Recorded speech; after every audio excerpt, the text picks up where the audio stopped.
મિત્રો, સ્વાગત છે તમારું અમારી ચેનલમાં। આજે તારીખ 28 માર્ચ અને રાતના તાજા હવામાન સમાચાર જોઈએ। 11 વાગ્યાના તો બેક ટુ બેક માવઠાની મોટી આફત આવવાની છે સૌરાષ્ટ્ર કચ્છ ગુજરાતમાં। મિત્રો, મોટા સમાચાર। પહેલી આફત તો કાલથી શરૂ થશે, એટલે કે આગામી 48 કલાક તારીખ 29 અને 30ના રોજ થશે માવઠું સૌરાષ્ટ્ર કચ્છ ગુજરાતના છૂટાછવાયા વિસ્તારમાં। અને ત્યારબાદ ફરીથી તારીખ 2 અને 3 એપ્રિલ દરમિયાન ફરીથી માવઠાનો માર ખેડૂતોને સહન કરવો પડશે। મિત્રો, વિગતવાર વાત સમજીએ આપણે। તારીખ 29 માર્ચ અને બપોરના તાજા હવામાન સમાચાર મુજબ જોઈએ તો કચ્છના વિસ્તારોથી માવઠાની શરૂઆત થશે, જેમાં કચ્છના પશ્ચિમ વિસ્તારમાં તેમજ સાથે સાથે દ્વારકા અને જામનગર વિભાગમાં છે એ બપોરના સમયે જામનગર, દ્વારકા, મોરબી સાથે સાથે પોરબંદર આ ઉપરાંત કચ્છના છે છૂટાછવાયા વિસ્તારોમાં ગાજવીજ સાથે વરસાદ જોવા મળશે। મિત્રો, માવઠાનો વરસાદ।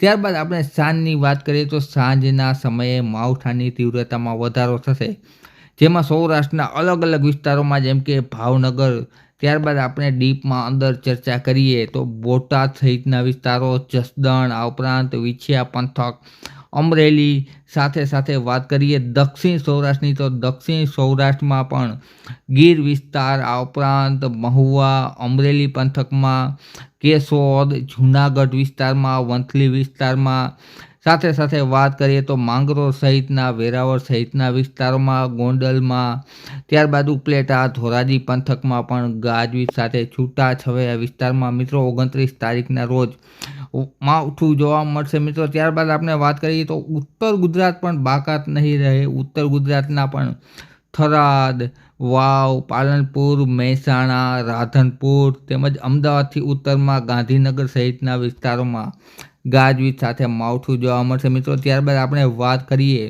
તો કચ્છમાં માવઠાની સૌથી વધુ તીવ્રતા જોવા મળશે। મિત્રો, જેમાં ખાવડા પંથક, રણ વિસ્તારમાં, પાકિસ્તાન અને કચ્છ બોર્ડર આસપાસના વિસ્તારોમાં માવઠાનો વરસાદ છે એ 2 થી 4 ઇંચ જેવો વરસાદ મિત્રો પવન સાથે વરસાદ માવઠાનો પડશે। મિત્રો, ત્યારબાદ આપણે તારીખ 30ની વાત કરીએ તો 30 તારીખના રોજ 29 તારીખ કરતાં 30 તારીખના રોજ માવઠાની તીવ્રતામાં ઘટાડો થશે, પરંતુ છૂટાછવાયા વિસ્તારમાં માવઠું જોવા મળશે। 30 તારીખના રોજ પણ વાત કરીએ તો દ્વારકા, કલ્યાણપુર તેમજ ખંભાળિયા, જામનગર આ ઉપરાંત પડધરી, ધ્રોલ, મોરબી સહિતના વિસ્તારોમાં ગાજવીજ સાથે વરસાદ પડશે। મિત્રો, ત્યારબાદ જૂનાગઢ અને અમરેલી ગીર વિસ્તારમાં આ ઉપરાંત બોટાદ તેમજ સાથે સાથે બાબરા, ગારિયાધાર પંથકમાં આ ઉપરાંત મહુવા પંથકમાં ગાજવીજ સાથે વરસાદની તીવ્રતા મિત્રો જોવા મળશે અને પવન પણ સાથે રહેશે અને અમુક વિસ્તારમાં બરફનો વરસાદ એટલે કે કરા પણ છે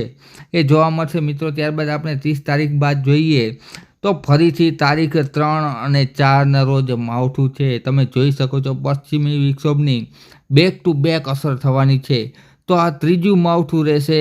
છેલ્લા 10 દિવસની વાત કરીએ તો ત્રીજું માવઠું જોવા મળશે, જેમાં ફરીથી કચ્છના ગાંધીધામ, રાપર, મુન્દ્રા વિસ્તારમાં તેમજ જામનગર, દ્વારકાના વિસ્તારોમાં માવઠું જોવા મળશે। હજુ પણ આ માવઠું છે 3 અને 4 એપ્રિલના રોજ જે માવઠું થવાનું છે કેટલા વિસ્તારમાં થશે તેની તીવ્રતા માટે અમે આગામી દિવસમાં આપની સમક્ષ વિડીયો દ્વારા માહિતી રજૂ કરતા રહીશું। મિત્રો, બેક ટુ બેક માવઠાનો માહોલ છે એ સૌરાષ્ટ્ર કચ્છ ગુજરાતમાં જોવા મળશે પશ્ચિમી વિક્ષોભની અસરને કારણે।